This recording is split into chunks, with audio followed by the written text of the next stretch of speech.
Currently, in the United States, there are over 2 million inmates serving time. Of those 2 million prisoners, 1.6% are American Indians. In federal prisons, however, the percentage of American Indians is slightly higher, at 2%, due to the fact that the federal government has jurisdiction over reservations.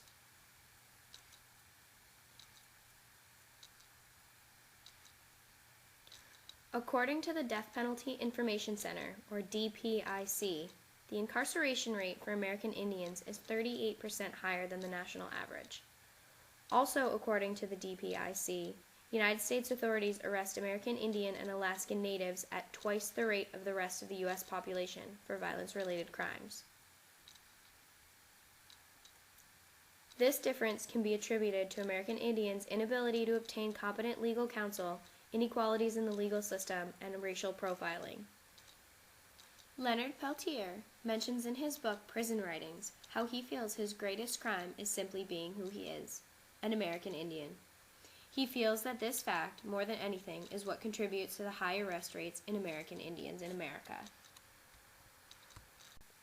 Although the rate of incarceration for American Indians is higher than the national average, they only account for 1.1% of the current death row population. This means that the vast majority of American Indian offenders will have a chance to start over after being released from prison. As published in a 2010 California Department of Corrections and Rehabilitation study, the average rate of recidivism upon an inmate's first release from prison is 60.7%. But the rate of American Indian recidivism upon first release is 70.3%, about 10 percentage points higher. The average rate of recidivism within the first 3 years after an inmate is released, including parole violation and re-release, is 67.5%.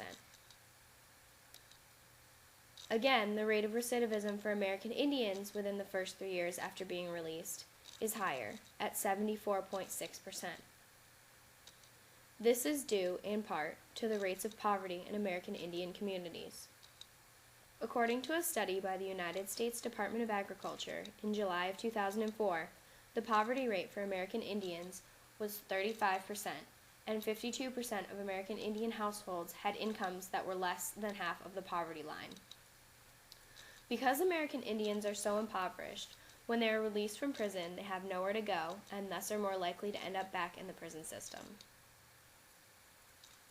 The other side of the recidivism trend is the high rate of American Indian chemical dependency.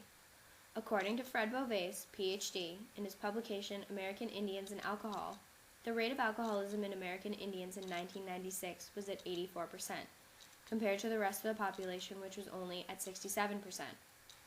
Reasons for such high rates of alcohol dependency, says Dr. Beauvais, can be attributed to a lack of cultural integration in treatment programs.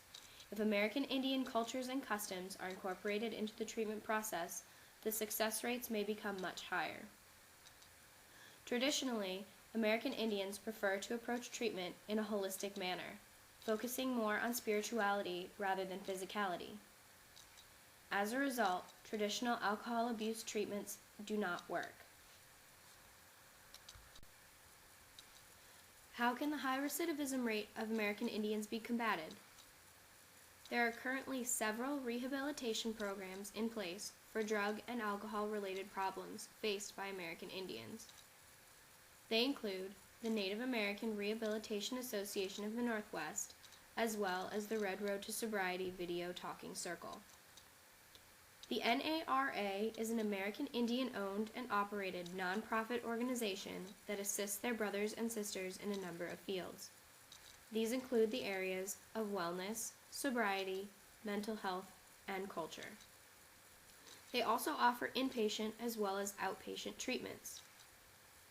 All of the treatments offered by the NARA are in keeping with American Indian traditional and spiritual values.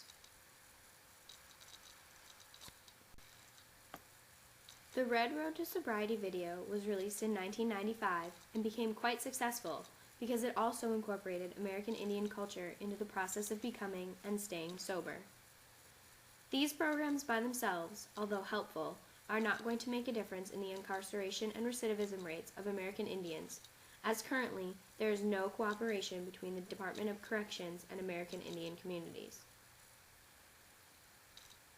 However, the Montana Department of Corrections has taken a step in the right direction and begun an innovative new program.